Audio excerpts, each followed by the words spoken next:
마태복음 20장부터 이렇게 살펴보게 되는데요. 예수님께서 이제 21장 뒤면 예루살렘 입성을 하시게 되고요. 결과적으로 예수님의 공생의 사역이 얼마 남지 않았다라는 겁니다. 예수님께서 이제 20장 1절에 천국의 비유를 계속해서 또 이제 해 가시는데요. 천국은 마치 이렇게 시작을 합니다. 마태복음 13장에서도 7가지 비유가 나오면서 씨 뿌리는 자의 비유부터 시작해서 천국에 대한 비유를 주님이 이렇게 하셨는데 20장에 이제 포도원 품꾼을 통해서 이렇게 또 하나의 천국의 하나님 나라의 특징, 세상에서는 감히 이해할 수 없고 또 세상에서는 용납하기 어려운 하나님 나라만의 특징, 이것이 무엇인지를 이렇게 가르쳐 주십니다. 자, 그래서 오늘 20장부터 같이 이렇게 살펴보면서 천국이 가까웠다 했을 때 그 천국은 공간의 개념이라기보다는 하나님의 통치의 개념이라고 말씀을 드렸고요. 그래서 결국 이 천국, 하나님이 통치하시는 그 나라가 어떠한 특징을 가지고 있는지 이 포도원 품꾼 비유를 통해서 우리가 또 잘 알 수 있겠습니다. 자, 20절을 보시면 천국은 마치 품꾼을 얻어 포도원에 들여보내고 이른 아침에 나간 집 주인과 같다 이렇게 나와 있습니다. 천국을 뭐에 비유했냐면 집주인으로 비유를 했습니다. 쭉 하지만 천국은 집주인과 같다라는 겁니다. 천국은 집주인과 같다. 근데 그 집주인이 어떤 집주인이냐면 품꾼을 얻어서 포도원에 들여보내고 싶은 주인이다라는 겁니다. 이게 약간 이제 우리 상식적으로 좀 밖으로 벗어나는 겁니다. 내가 사업을 하면 뭐 하려고 사업을 합니까? 이익을 얻으려고 사업을 하는 거죠. 근데 이 포도원 주인한테 인터뷰해서 당신은 왜 포도원을 하십니까? 그러면 이 포도원 주인은 지금 뭐라고 인터뷰에 대한 답을 할까요? 일꾼들 고용하려고 한다라는 겁니다. 일꾼 고용하기 위해서 사업하시는 분 혹시 계세요? 주변에? 왜 사업하세요? 나 직원들 월급 주려고. 혹시 그런 분 보셨어요? 거의 우리 찾아볼 수 없잖아요. 근데 잘 보세요. 20장 1절을 보시면 천국이 마치 뭐와 같으냐면 품꾼을 얻어서 포도원에 들여보내려고 하는 이 주인과 같다라는 겁니다.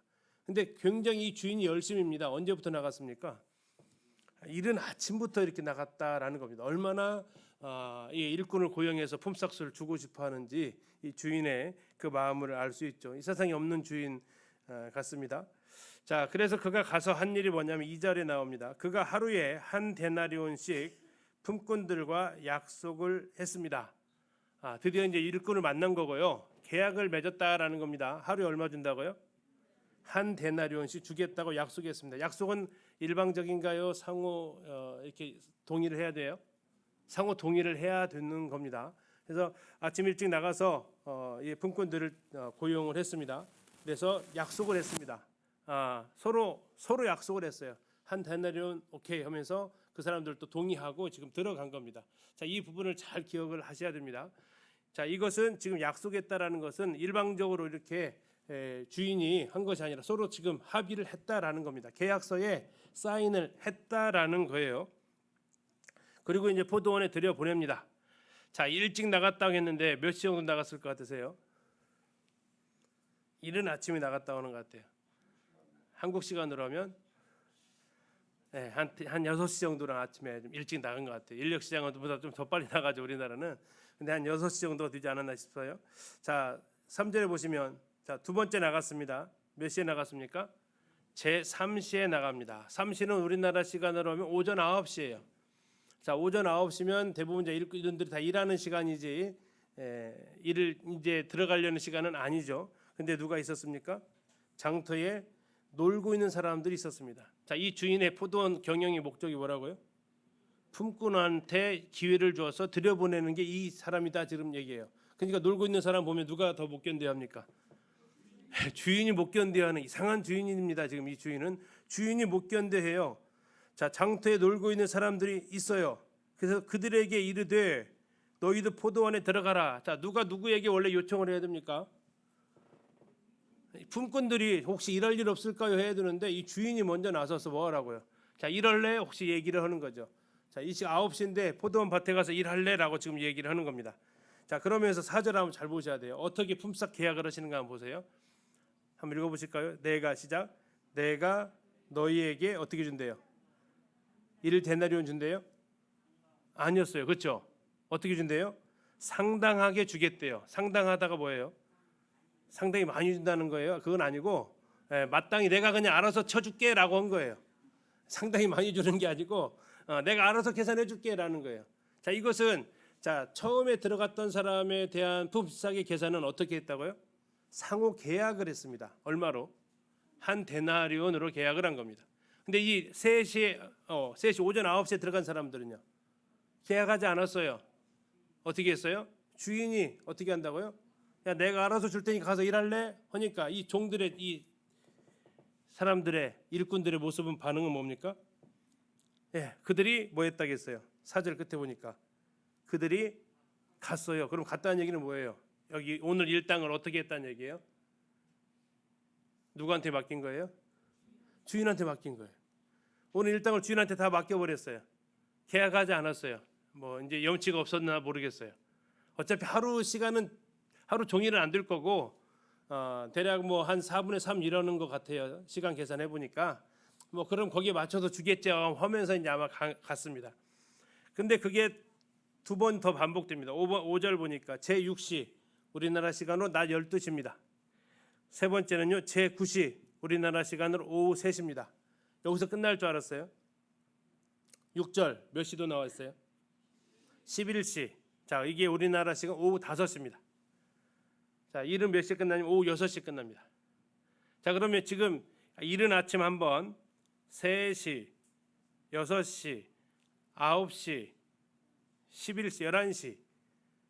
자, 이 포도원 주인이 뭐 하고 싶은 사람이라고요? 품꾼 얻어가지고 포도원에 들여보내고 싶은 사람이었다라는 얘기입니다. 자기 이익을 위해서 일하는 사람이 아니고 당시 사람들한테 이렇게 은혜를 베풀고 싶었던 사람이었던 것 같습니다. 그러니까 11시에도 나가죠. 6절에 보니까 11시에도 나가보니 서 있는 사람들이 또 있었습니다. 이르되 너희는 어찌하여 종일토록 놀고 여기 서 있느냐. 7절 이르되 우리를 품꾼으로 쓰는 이가 없음이니이다. 혹시 이상하지 않으세요? 이 사람들 몇 시에 나왔을까요? 아마 9시에 나왔으면 아까 그 주인 데려갈 때 다 데려갔겠죠. 이 사람을 빼고 데려갔겠어요? 아닐 거 아닙니까? 12시에 갔으면 이 사람도 있었으면요 또 데려갔겠죠. 오후 3시에 왔을 때 이 사람도 있었으면 데려갔겠죠. 도대체 어디 있다가 왔을까 이 사람들은요? 아마 여기저기 아마 돌아다녀 봤을 거예요. 여기가도 구하는 사람 없으니까 한 곳에서만 뭐 일자리 찾는 게 아니라 여기저기 다 아마 돌아다녀 본 것 같아요. 마지막 이제 그래도 혹시나 하고 있는 거죠. 또 하나 이상한 점은 이 사람들 포기하지 않았다라는 겁니다. 이 정도 되면 해 중천 떴으면 이제 뭐 할 만돼요. 오늘은 흘렀다 하고 집에 갈 만해요. 그런데 그서는 집에 가지 않아요. 그리고 이 자리에 또 나왔어요.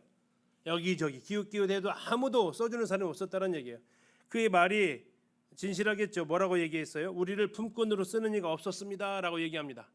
여기에 계속 있었으면 쓰임 받았겠지만 이 사람은 지금 여기저기 다녀봤던 거죠. 근데 써줄 리가 없죠. 왜? 늦게 나왔는데 이미 시간 지나버렸는데 쓰는 사람이 없었어요. 그런데 이 주인이 어떻게 합니까? 너희도 포도원에 들어가라라고 얘기합니다. 자, 5시에 왔으면 한 몇 시간 일한 거예요? 1시간도 못 하죠. 왜요? 포도밭까지 가야 될 거 아닙니까? 또 포도밭 이동 시간도 있을 거 아니에요. 5시에 나와가지고 지금처럼 뭐 이렇게 차 태워서 가는 것도 아니고, 그럼 거의 뭐 한 10분, 20, 많이 해야 20, 30분 일했을 거예요. 자, 그러면서 이제 문제가 이제 드디어 드러나기 시작합니다. 무슨 문제가 드러납니까? 8절입니다. 시간이 저물었습니다. 자, 이른 아침에 나갔던 주인이 드디어 8절에 이제 저물었습니다. 포도원 주인이 청지에게 부릅니다. 품꾼들을 불러라. 누구부터 부릅니까? 이상하지 않아요? 누구부터 불렀어요? 늦게 온 사람부터 불렀어요? 먼저 온 사람부터 불렀어요?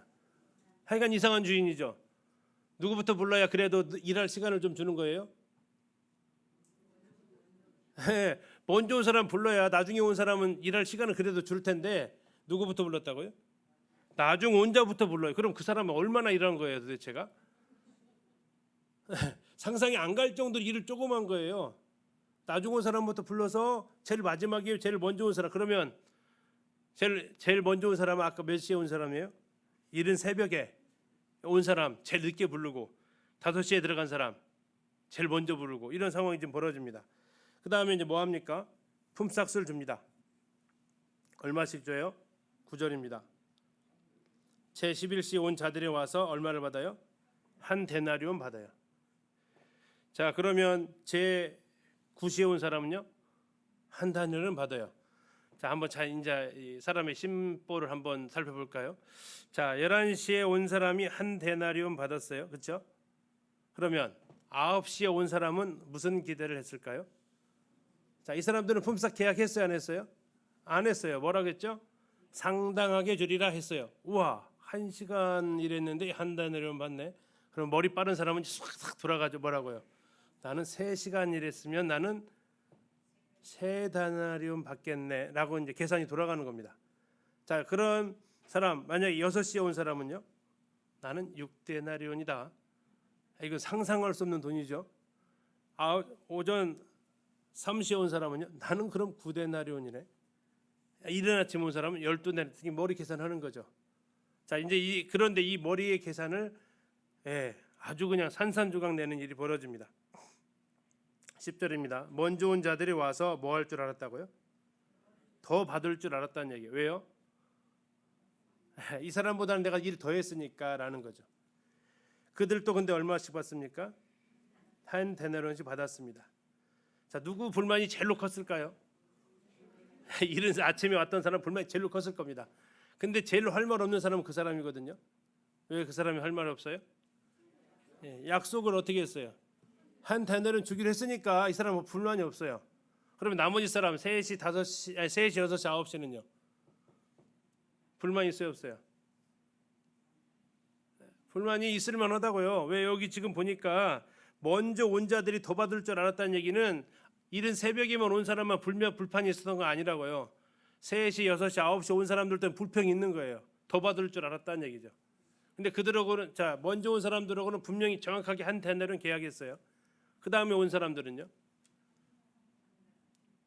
얼마 받을지 계산 요구를 쓴 적이 없어요. 그렇죠? 모든 권한을 누구한테 넘겼어요? 주인한테 넘겼단 말이에요. 백지수표로 넘겼다고요. 그러니까 그 주는 대로 받는다는 얘기죠. 일은 시키는 대로 하고 돈은 주는 대로 받는다. 이게 그들의 조건이었단 말이에요. 자, 그런데 여기서부터 불평이 생기니까 주인이 하시는 말씀이 이겁니다. 그들의 불평 한번 들어볼까요? 12절입니다. 나중 온 이 사람들은 1시간밖에 일하지 아니하였거늘 그들을 종일 수고하며 더위를 견딘 우리와 같게 하였나이다. 이게 이제 그들의 불평할 만하죠. 어때요? 타당해요? 아니면은 지나쳐요? 불평할 만하죠. 그렇죠? 왜 이게 불평할 만하냐면 이게 지금 이 땅의 사고 방식, 이 땅의 가치 체계, 이 땅에서의 계산 방식이니까 그렇습니다. 뭐 있습니까? 이 사람들이 계산했던 것은 딱 한 가지입니다. 먼저 온 자들이 더 받을 줄 알았다. 나는 더 많은 일을 했으니까. 이게 이제 보통 이 땅에서의 계산 방식이라는 얘기입니다. 자, 12절. 자, 주인의 계산 방식은 좀 달랐습니다. 13절입니다. 주인이 그 중에 한 사람에게 대답하여 이르되 친구여 내가 너에게 잘못한 것이 없노라. 네가 나와 한 데나리온의 약속을 하지 아니하였느냐. 자, 그럼 이 사람은 지금 몇 시에 온 사람일까요? 이른 아침 온 사람이에요. 다시 말하면 불평꾼 중에서 아마 대장이었을 거예요. 선동했을 거예요. 제일 억울한 사람이잖아요. 아침에 일찍 왔으니까. 자, 그 얘기 하셨던 말씀이 뭡니까? 나한테 잘못한 거 없다. 왜 잘못한 게 없습니까? 약속대로 줬지 않냐라는 거죠. 약속대로 줬다. 약속대로 안 줬으면 잘못한 게 있겠지만 약속대로 줬는데 뭐가 잘못이냐라고 지금 이야기를 하는 겁니다. 잘못이 있어요, 없어요? 주인 잘못이 있어요, 없어요? 없다라는 겁니다. 없다. 자, 14절. 네 것이나 가지고 가라. 나중 온 사람에게 너와 같이 주는 것이 누구 뜻이라고요? 자, 이 주인의 목적을 아까 우리가 그래서 잘 기억하시라겠어요. 이 주인이 포도원 하는 목적이 뭐라고요? 포도원 품꾼들 포도원 들여보내려고, 다시 말하면 일자리 해소하려고 하시는 주인 같아요. 사실 이런 주인은 없어요.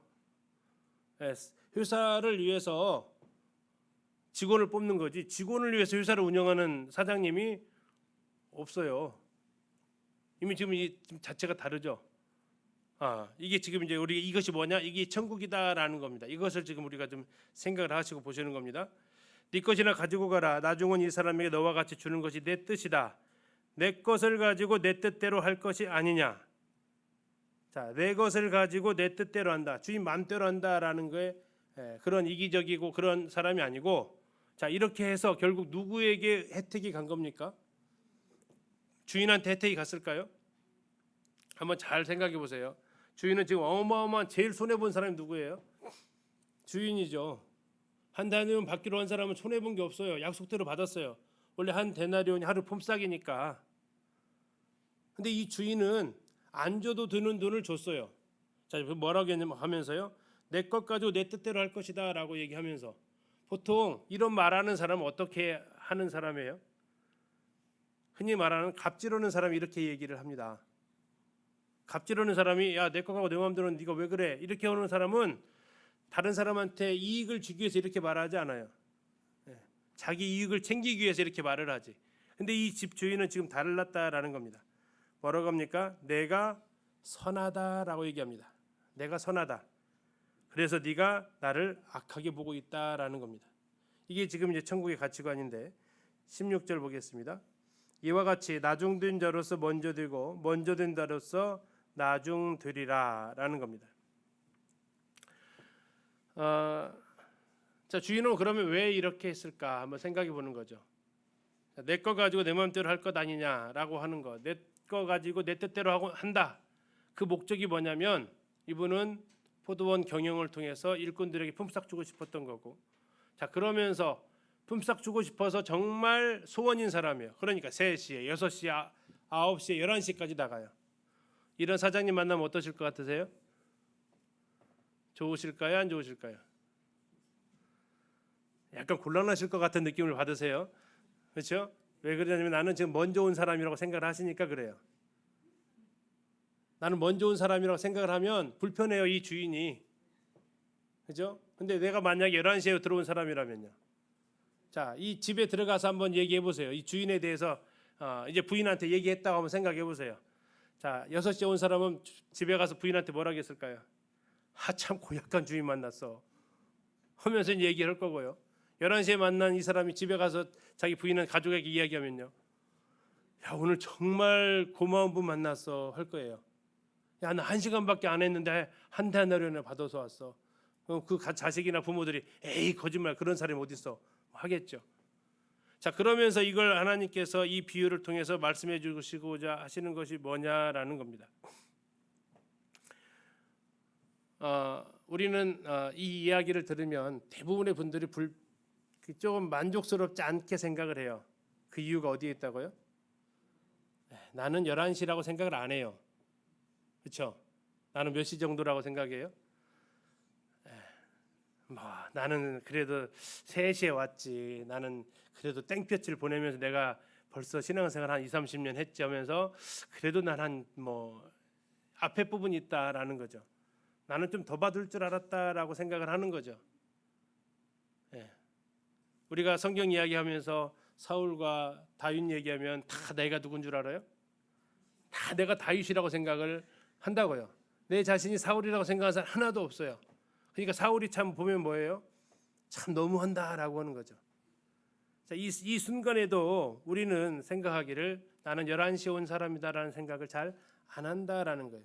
그래서 이 이야기를 읽고 한번 생각해 보면 돼요. 이 이야기 읽고 주인 너무 좋다 하시는 분은 11시에 왔다고 생각하시는 분이고, 야, 주인이 그래도 이렇게 하면 안 되지 하시는 분은 나는 그래도 좀 일찍 왔다라고 생각하는 사람이고. 그럼 십자가의 강도는 몇일까요? 십자가의 강도. 십자가의 강도는 몇 시에 온 사람이 해당될까요? 이건 뭐 무조건 5시죠. 이 사람은 오후 5시, 11시에 온 사람, 막차 탄 사람. 그 사람 엄청나게 감사하겠죠. 나는요. 나는 그만큼 감사가 돼요? 나는 구원 일찍 받아가지고 누구 말대로 괜히 구원 일찍 받아가지고 하고 싶은 것도 못하고, 아마 이제 부모님이 믿는 우리 자녀들 같은 경우 그런 불평함이 있을 거예요. 왜 내가 믿는 가정에 태어나서 내가 마음껏 놀아보지도 못하고 하면서 그런. 자, 그렇게 되다 보니까 16절에 결론이 나오는 겁니다. 나중된 자로서 먼저 되고 먼저 된 자로서 나중되는 일들이 일어나는 곳이 어디라고요? 하나님의 나라라는 겁니다. 하나님의 나라의 참 독특한 모습이죠. 어쩌면 이래서 나온 말이 은혜가 공의보다 낫다라는 말이 나오게 됩니다. 우리가 구원받은 거 은혜입니까? 아니면 합당한 대가를 받은 겁니까? 은혜죠. 그런데 이건 다 동의를 하신단 말이에요. 그런데 어느덧 내 속에 뭐가 있냐면 공의가 들어와 있어요. 그래도 나는 좀 더 했는데, 그래도 나는 좀 더 수고했는데 하면서 이게 들어와 있고, 이러면서 은혜로 구원받는다 하지만 성도들을 비교하고, 그래도 나는 누구다? 적어도 나는 이른 아침은 몰라도 나는 3시에 왔다. 왜 이렇게 11시에 온 사람이 이렇게 시끄럽냐 하면서 불평할 수 있는 이러한 여건을 우리가 가지고 있다라는 거죠. 그러나 이것은 주인의 마음을 모르는 겁니다. 자, 한번 더 뒤집어 볼까요? 이 11시에 온 사람 한번 생각해 볼까요? 아까 했던 대로 이 11시에 왜 왔다고 그랬어요? 자기를 써주는 사람이 없었다는 얘기예요. 자, 몸은 편했을까요? 힘들었을까요? 몸은 조금 편했을지 몰라요. 일 안 하니까. 마음은 어땠을까요? 하루 종일 죽겠는 게죠. 왜요? 이때만 해도 오늘 당장 하루의 음식을 그날 벌어서 그날 먹을 걸 사야 되는 사람이 이 노동자들이었다라는 거죠. 그러면 이 사람은 왜 5시까지도 포기하지 않았냐? 왜 5시까지도 그냥 다시 그 집에 돌아갈 수 없었느냐? 빈손으로 못 가는 거죠. 누구 있어요? 처자식들이 있으니까 못 돌아간 거예요. 자, 이 사람이 그럼 1시간만 일했다. 그게 맞을까요? 몸은 좀 편했을지 몰라요. 아침 일찍 간 사람보다. 그들의 표현대로 그들이 뭐라고 표현했습니까? 자기들이 어떻게 일했다고 얘기를 해요? 자, 12절에 나와 있습니다. 더위를 견딘, 종일 수고하고 더위를 견딘 자기라고 얘기를 해요. 그러면 이 11시에 들어온 사람은요? 오후 5시에 들어온 사람은요? 그 심적인 고통, 물론 몸은 편했을지 모르겠지만 마음적인 고통은 어땠을까요? 훨씬 더 컸죠. 시간이 지나면 지날수록, 시간이 흘러갈수록 정말 이대로 가면 우리 식구들 정말 그냥 배 쫄쫄 굶어야 되는 거 그려지니까 그 고통, 그 어려움, 그 마음의 짐 이걸 생각해 보고, 자, 그럼 이른 아침에 들어온 사람들, 자, 6시에 일하러 아침 6시에 당첨돼가지고 들어간 사람들 어때요? 몸은 좀 힘들 수 있었겠죠. 하루 종일 일하니까. 뭐는 되게 편해요? 마음은 편하죠. 또 왜 편합니까? 약속까지 받았어요. 약속까지. 어떻게 하든 시간 때우면 한 달은 받아요. 포도원 들어가서 일을 열심히 하든 열심히 하지 않든. 자, 그러면 이게 심적인 고통과 육체적인 고통 어느 걸 더 원하세요? 한번 더 물어볼까? 우리 성도님들은 6시에 들어가기를 원하세요? 오후 5시에 들어가기를 원하세요?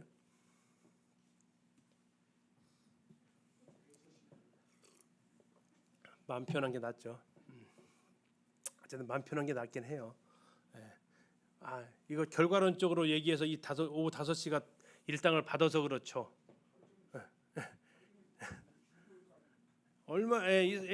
들어간 사람은 뭐 마음은 편하게 일하면 되고, 근데 이 사람은 얼마나 마음적으로 어려운 시간을 보냈고, 우리가 아는 대로 그래도 돈 받았어요.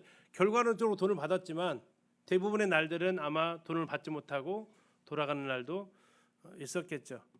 아무튼 이런 것을 통해서 우리가 한번 생각해 보는 겁니다. 나는 포도원 품꾼 중에서 어떠한 사람인가? 우리는 어쩌면 저 믿음의 선배들, 또 선교제에 나가서 고생하는 분들, 순교자의 반열에 들어갔던 분들 생각해 보면 오후 5시 같아요. 오후 5시. 그리고 그 은혜의 하나님 앞에 감사할 뿐이죠. 그리고 나서 예수님께서는 또다시 제자들한테 자신의 죽음을 얘기하십니다. 17절 보시면요. 예수께서 예루살렘으로 올라가려 하실 때에, 이제 방향 예루살렘입니다. 12제자를 데리고 가시면서 말씀하십니다. 18절, 보라, 우리가 예루살렘으로 올라가노니 인자가 대제사장들과 서기관들에게 넘겨짐에 그들이 죽이기로 결의하고 이방인들에게 넘겨주어 그를 조롱하며 채찍질하며 십자가에 못 박게 할 것이나 제3일에 살아나리라. 이게 지금 예수님께서 몇 번째 하신 순환 예고입니까? 세 번째입니다. 세 번째 이런 이야기를 하세요. 자, 제자들의 반응이 나와요, 안 나와요? 바로 나오지는 않습니다. 그 다음에 반응이 나오긴 합니다. 아무튼 이제 총 3번에 걸쳐서 예수님 순환 예고를 하시는데 그 마지막 지금 순환 예고를 하시는 겁니다. 방향은 예루살렘으로 올라가는 길, 대상은 12제자에게, 그리고 내용은 자신은 죽을 것이고 그러나 3일 만에 살아난다. 이게 그분이 제자들에게 세 번째 하셨던 순환 예고입니다. 자, 그런데 자, 20절 시작을 한번 잘 보셔야 합니다. 20절 시작이 무슨 단어로 시작합니까? 그때. 그때가 무슨 때예요?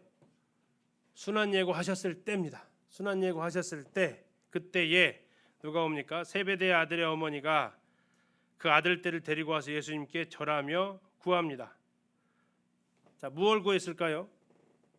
하나는 주님의 나라의 우편에, 하나는 주님의 나라의 좌편에 앉게 해달라고 흔히 말하는 인사청탁을 합니다. 무슨 말을 했을 때 이런 얘기를 했다고요? 순환 예고를 했을 때. 자, 우리가 이제 마태복음에서 쭉 나왔을 때 제자들이 순환 예고했을 때 반응을 잠깐 한번 정리를 해보면요. 1차 순환 예고가 빌립보 가이사랴에 있었을 때입니다. 그때 예수님께서 베드로의 신앙 고백을 들으시고 이제 인자가 죽는다라고 얘기해요. 그때 제일 먼저 반응했던 사람이 베드로죠. 베드로가 16장 22절에서 예수님을 책망합니다. 주님, 그렇게 되면 안 됩니다. 예수님 당신 한 명만 보고 따라왔어요. 당신 죽으면 우리는 어떻게 되라고 당신이 지금 죽는다고 얘기합니까? 절대 죽어서는 안 됩니다라고 예수님 책망했습니다. 자, 두 번째 예수님께서 2차 순환 예고를 하시게 되는데 그때가 이제 마태복음 17장에서 나옵니다. 자, 그때 제자들은 무슨 얘기를 했냐면 우리들 중에 과연 누가 더 큰 자냐라고 얘기합니다. 느낌상으로는 이렇습니다. 느낌상으로요. 야, 예수님 죽으면 자꾸 죽으신다고 하는데 그들은 굉장히 두렵습니다. 이해를 못해요. 이 상황이 무슨 얘기인지. 그러면서 얘기하는 겁니다. 무슨 얘기요? 죽으면 그 다음에 리더십은 누가 갖게 되지? 하는 거였어요. 예수님이 죽으신다. 야, 우리 중에 선생님이 죽으시는 거예요. 그러면 이제 12명 중에서 한 명이 리더가 돼야 되는데 누가 되지? 누가 더 큰 자냐 우리 중에서? 그 토론이 붙어요. 그래서 예수님께서 그거 아시고 집에 오셔가지고 너희들 길에서 지금 무슨 토론했어? 이렇게 질문하시는 장면이 나와요. 자, 3차입니다. 3차. 이 세 번째예요.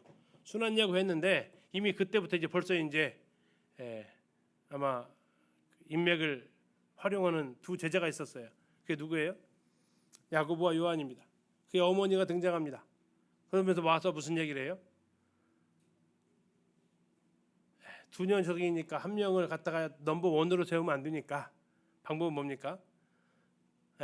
좌우에 앉게 해달라고 청탁을 하는 거죠. 누가 커요?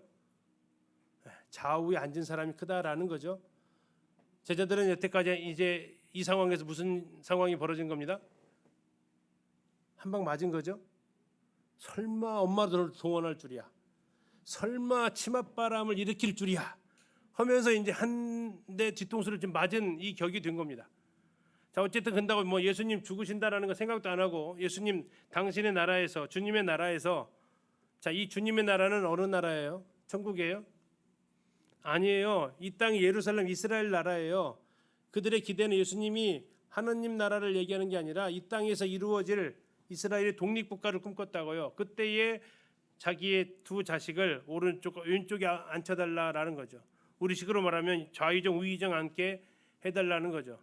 뭐 어떤 분은 이렇게 얘기합니다. 그래도 영의정 자리는 베드로한테 양보했나 보다. 그것이 아니고요. 가장 핵심 이들은 그런 우리나라 그런 개념이 없기 때문에 좌우팔이 되는 거죠. 왼팔 오른팔이 되게 해달라고 지금 이야기를 합니다.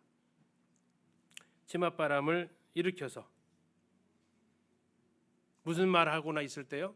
예수님이 죽으신다라는 이야기를 했을 때 그들은 이렇게 얘기합니다. 자, 이 예수님이 뭐라고 대답하실까요? 예수님께서 하셨던 말씀 22절입니다. 예수께 대답하여 이르시되 너희는 너희가 구하는 것을 알지 못하는도다. 내가 마시려는 잔을 너희가 마실 수 있느냐? 자, 여기서 마시려는 잔이 무슨 잔입니까? 죽음에 쓴 잔입니다. 내가 죽음에 쓴 잔, 지금 나 뭐하러 간다고 얘기했다고요? 나 예루살렘으로 죽으러 간다라고 얘기했어요. 예루살렘에 십자가 지러 간다라고 얘기했어요. 그러면 이 잔은 무슨 잔이냐면 그 죽음의 잔이라고요. 이거 마실 수 있느냐? 했더니 대답이 뭐예요? 할 수 있습니다라고 해요. 할 수 있다. 23절 이르시되 너희가 과연 내 잔을 마시려니와 내 좌우편에 앉는 것은 내가 주는 것이 아니다. 내 아버지께서 주실 것이다라고 얘기하십니다. 자, 예수님께서 하셨던 것, 내 잔을 너희들이 마실 것이다라고 합니다. 자, 말을 조심해야 돼요. 말을 조심해야 되는데, 자, 이때 야고보의 어머니가 뭐라 했다고요? 또 두 아들이 뭐라 했다고요? 너희라고 했기 때문에 또 22절 끝에 보니까 엄마가 말한 게 아니에요. 누가 말했어요? 그들이 말했어요. 그들. 그러니까 엄마하고 두 자식이 말한 것 같아요. 그들이 말했어요. 뭐라고요? 너희가 맞을 수 있느냐? 할 수 있나이다. 그랬더니 예수님께서 뭐라고 하세요?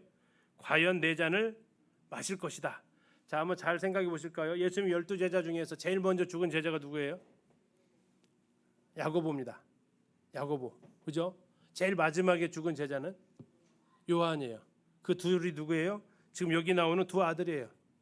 아, 그러니까 딱 보니까 좌우편에 앉았네요. 제일 왼쪽 좌에 제일 먼저 죽은 사람부터 시작을 하면 누가 먼저 죽었다고요? 야고보. 자, 죽은 사람부터 쭉 앉았더니 오른쪽 끝에는 누가 앉아요? 요한. 아, 말이 그대로 이루어졌어요. 요한은 야고보는 순교에 대해서 목배임을 당해서 죽었고요. 사도 요한은 늙어서 물론 죽임을 당하는데, 두 아들이 예수님의 좌우편에서 순교자의 첫 반열에 들어가고 마지막 반열에 들어가게 됩니다. 야고보는 순교자의 죽음을 통해서 제일 먼저 순교자가 되었고 제자 중에서 요한은 그의 평생 90 넘도록 그 순교자의 삶을 살아가면서 예수님의 잔을 마시는 거죠. 결국 예수님의 잔을 마신다라는 것이 물론 죽음을 얘기하기도 하지만 순교자로서의 죽는 삶도 예수님의 잔을 마시는 거고 순교자의 삶을 살아가는 것도 주님의 잔을 마시는 거죠. 자, 그러니까 이제 12제자들, 10제자들 24절 난리 났습니다. 10제자가 듣고 그 두 형제에 대하여 어떻게 했어요? 분이 여겼다. 왜 분이 여겼을까요? 똑같은 마음이었다라는 거죠. 대신 엄마 찬스를 못 썼다라는 겁니다. 그리고 그 빈틈을 노리고 쳐져 들어와서 딱 좌우 자리를 차지하는 그들의 모습에 분이 났다. 무슨 말을 하실 때 이런 상황이 벌어졌다고요? 예루살렘으로 죽으러 간다 하실 때 이 일이 벌어진 겁니다.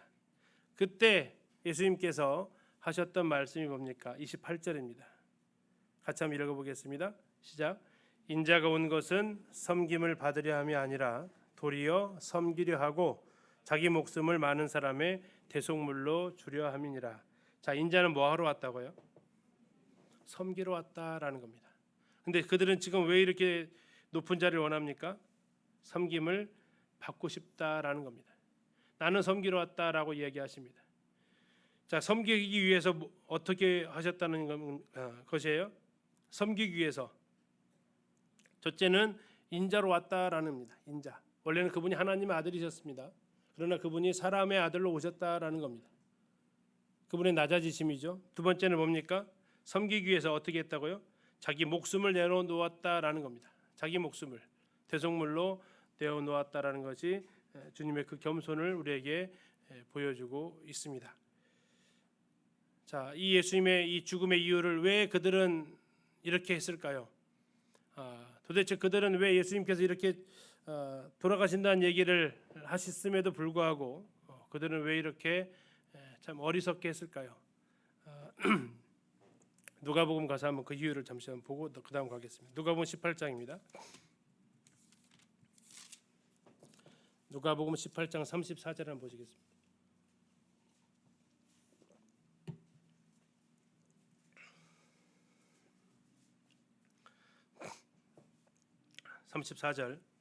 제자들이 이것이 뭐냐면 순환 예고입니다. 3번에 걸친 나 죽으러 간다 예루살렘의 이 이야기입니다. 제자들이 이것을 어떻게 했다고요? 하나도 깨닫지 못했다라고 나옵니다. 하나도 깨닫지 못했다. 왜요? 그 말씀이 감추어져 있었다라는 겁니다. 그래서 그들이 예수님께서 하신 말씀을 알지 못했다라고 나옵니다. 알았다라면 이렇게 반응이 안 나왔다라는 거죠. 예수님의 이 순환 예고가 무슨 의미인지 알았다라면 그들은 이렇게 반응하지 않았다라는 거고, 그들이 몰라서 이렇게 안타까운 모습을 보여주고 있습니다. 자, 이제 29절부터는 바디메오 이야기가 등장을 합니다. 자, 이제 다른 복음서와의 차이점이 있다면 이 마태복음에서만은 30절에 보십시오. 다시 돌아오셔서 마태복음 20장 30절에 맹인이 몇 명 있습니까? 2명 있다라고 나옵니다. 마가복음과 누가복음은 그냥 바디메오 이야기만 합니다. 이게 결국 2명이 있었는데 그 중에 한 명이 바디메오였고, 그 중심적으로 이 외치고 앞에 나서서 요청했던 사람이 바디메오였는데, 이 마태는 또 한 사람을 놓치지 일단은 않았다라는 거죠. 2 사람이 길가에 앉았다가 예수님이 지나가신다는 말을 듣고 소리를 지릅니다. 뭐라고 소리 지릅니까? 주여 우리를 불쌍히 여기소서. 주여 우리를 불쌍히 여기소서 하면서 다윗의 자손이라고 부릅니다. 자, 제자들은 그들을 꾸짖게 되고요. 그러나 그들은 더욱 소리를 지릅니다. 주여 우리를 불쌍히 여기소서, 다윗의 자손이여. 그 외침은 가던 예수님의 걸음을 멈춰 서게 했고요. 예수님께서 질문을 하십니다. 32절, 굉장히 중요한 질문인데요. 예수께서 머물러 서서 그들을 불러 이르시되 너희에게 무엇을 하여 주기를 원하느냐 질문하십니다. 그들의 대답은 간단합니다. 왜 불렀을까요? 보고 싶었다라는 겁니다. 우리의 눈뜨기를 원합니다. 그리고 34절에 예수님께서 불쌍히 여기셨고 그들의 눈을 만져주셨고 그들이 보게 되었고 그들은 예수님을 따르게 됩니다. 자, 일명이 이제 바디메오 사건으로 알려진 여리고에서의 그 사건을 기록하고 있습니다. 자, 왜 그들은 이렇게 예수님을 향해서 소리를 질렀을까요? 더욱 소리를 질렀을까요? 그들 마음에 소원함이 있었다라는 겁니다. 그 소원함은 뭐였습니까? 눈뜨기를 원한다였습니다. 눈뜨기를 원한다. 그들은 예수님께서 너에게 무엇을 하여 주기를 원하느냐 물었을 때에 주저함 없이 이야기합니다. 우리가 소리 지른 이유가 있습니다. 눈뜨기를 원합니다. 이 장면을 생각해 보면 나는 예수님 앞에 소리 질러 본 적이 있는가 하는 생각을 하게 됩니다. 혹시 최근에 예수님한테 소리 질러 보신 적이 있으세요? 부르짖어 본 기도가 혹시 있으세요? 주님 나를 좀 불쌍히 여겨달라고 외치셨던 기도가 있으세요? 왜 외치지 않을까요? 어쩌면 우리에게는 그런 갈급함이 없기 때문이 아닌가 싶습니다. 금년 기린노교회 비전이 뭡니까? 처음 사랑을 회복하라죠. 그러나 우리가 한 번 더 좀 되짚어 보면 나는 정말 처음 사랑을 회복하고 싶은 마음이 있는가 하는 거죠. 처음 사랑을 회복하고 싶은 마음이 있을까요, 나에게? 그리고 나에게 처음 사랑을 회복하고 싶은 마음이 있다면 그 정도는 0에서 10이라는 그 숫자를 놓고 봤을 때 어느 숫자 정도에 있을까요? 자, 이 바디메오, 자, 예수님 당시에 소경이 이 바디메오와 그의 친구 둘뿐이었을까요? 많은 소경이 있었을 겁니다. 자, 그러나 그 많은 다른 소경들은 왜 눈 뜨지 못하고 이 2 사람만 눈을 떴을까? 왜 떴을까요? 그들이 외쳤다라는 거죠. 그들이 수치를 눈을 뜨고 싶은 간절함의 수치를 0에서부터 10으로 계산해 보면 그들은 어떤 점수에 가 있었을까요? 아마 10에 가 있었던 것 같습니다. 한 5나 이 정도 가 있었으면 한 번 외쳤다가 하지마 하면 그냥 팍 찌그러져 가지고 거기 안 되나 보다.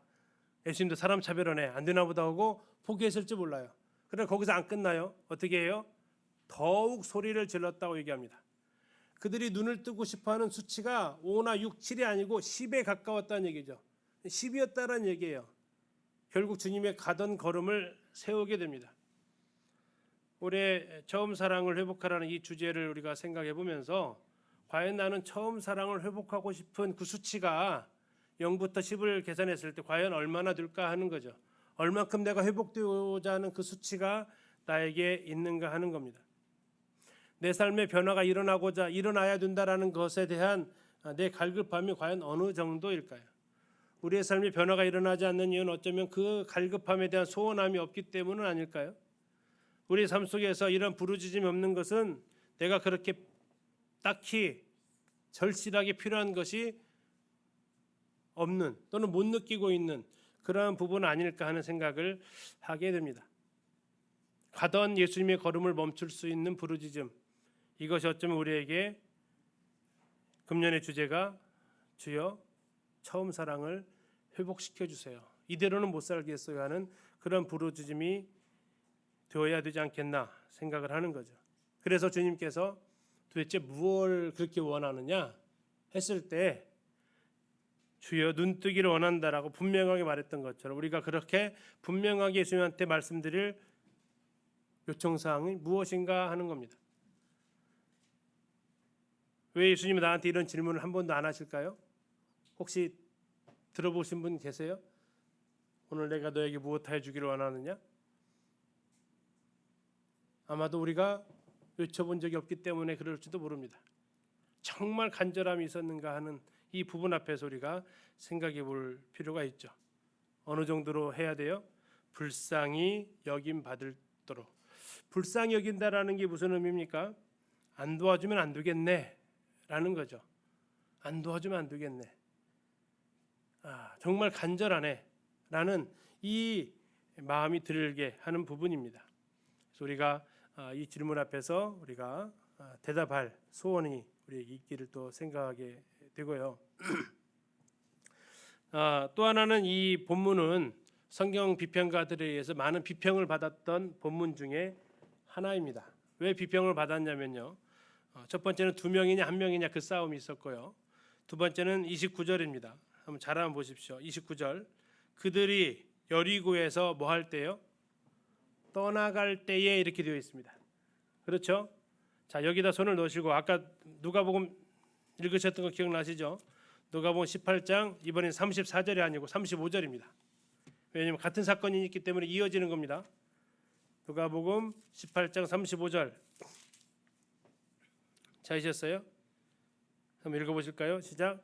여리고에 가까이 가셨을 때에. 가까이 갔다는 얘기는 들어가는 거예요? 나오는 거예요?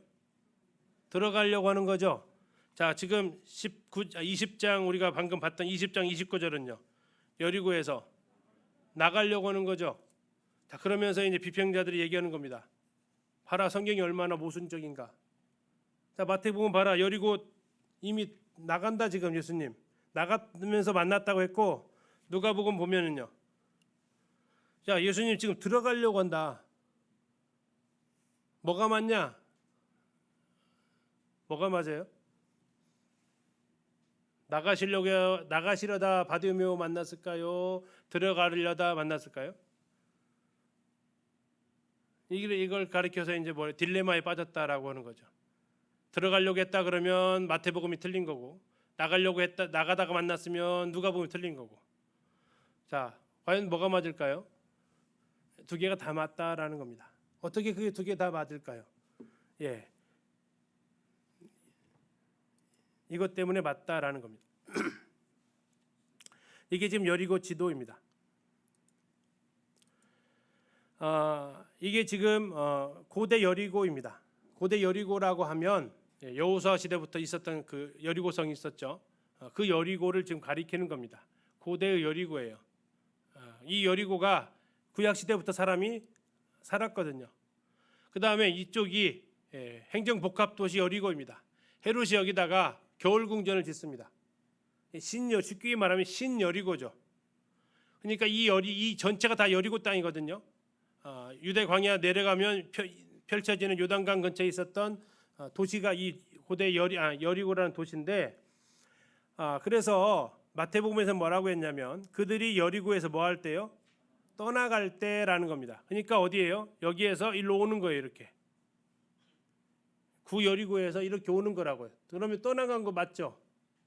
자, 누가복음 볼까요? 뭐라고 했어요? 여리고에 가까이 가셨을 때에. 그러면 어디 가시는 거예요? 이 여리고에 가까이 가셨을 때에. 그러면 바디메오는 어디쯤에 있었을까요? 자, 이 안에도 없었겠죠. 여기도 없는 겁니다. 그럼 어디에 있었을까요? 바로 그다음 이 중간에 있었던 거죠. 이 중간에. 이게 바로 이제 바디메오가 있었을 어느 지점입니다. 그러다 보니까 마태복음에서는 뭐라고 했어요? 여리고에서 나가실 때의 표현이 맞는 거죠. 고대 여리고 기준하면, 신 여리고 기준하면 아직 여리고 안 들어왔으니까 여리고에 가까이 가셨을 때에 이게 맞는 거죠. 그래서 이 유적들이 발굴되면서 성경 비판가들의 입이 그냥 그대로 닫혔습니다. 이제 유구무원 되는 거죠. 그 전에는 막 성경 틀렸다라고 그렇게 지적을 했던 그들이 이 헤롯의 이 장소가 발견이 되면서 신여리고 단지가 있었다라는 것이 알게 되고 결국 성경의 이 말씀이 얼마만큼 정확한지가 확인이 되는 거죠. 그래서 그들이 더 이상 성경에 대해서 비평하지 못하는 일이 벌어지게 된 겁니다. 그래서 이 기준이 어디냐? 구여리고에서 봤을 때 예수님은 여리고를 떠나신 거고, 신여리고를 중심으로 봤을 때 예수님께서는 아직 안 들어오신 거고, 그리고 구여리고와 신여리고 그 중간 지대가 바로 바디메오가 길가에 앉았다고 했잖아요. 길가에. 거기서 예수님을 향해서 눈을 뜨게 해달라고 부르짖었던 것을 확인할 수 있는 겁니다. 그래서 우리가 고고학으로 성경을 증명하지는 않습니다. 그러나 거기에 뭐 고고하게 목매는 것도 아니에요. 그러나 성경에서 이렇게 말하고 있다라면 무언가 왜 그렇게 말했을까를 찾는 게 정상적인 접근이지, 성경이 틀렸다라고 말하면 결국 그 자신의 논증이 틀렸다라는 것을 인정하게 되는 그 일이 벌어지는 거죠. 이런 것들을 통해서 세세하게 성경이 얼만큼 세세하게 우리에게 기록되어져 있는가를 우리가 이렇게 찾아볼 수 있겠습니다. 자, 이제 이 여리고를 지나서 가시는 거예요. 구여리고에서 신여리고로 해서 이쪽으로 쭉 올라가시면 어디 나올까요? 예루살렘으로 올라가시는 것이 됩니다. 그래서 21장 1절을 한번 보세요. 21장 1절 뭐라고 나와 있어요? 그들이 예루살렘에 가까이 가서, 예수님이 지금 계속 행동 그 반경이에요. 북쪽에서부터 지금 내려오신 거예요. 예루살렘 가시려고. 그래서 구여리고 지나서 신여리고로 가다가 바디메오를 여기서 만나셨다고요. 그리고 치료해 주시고 여리고 들어갔다가 이제 이 유대 광야 와디켈트 이 길을 따라서 예루살렘으로 올라가시는 그 길이 자연스럽게 이어지는 부분이 되겠습니다. 10분 쉬었다가 9시 5분에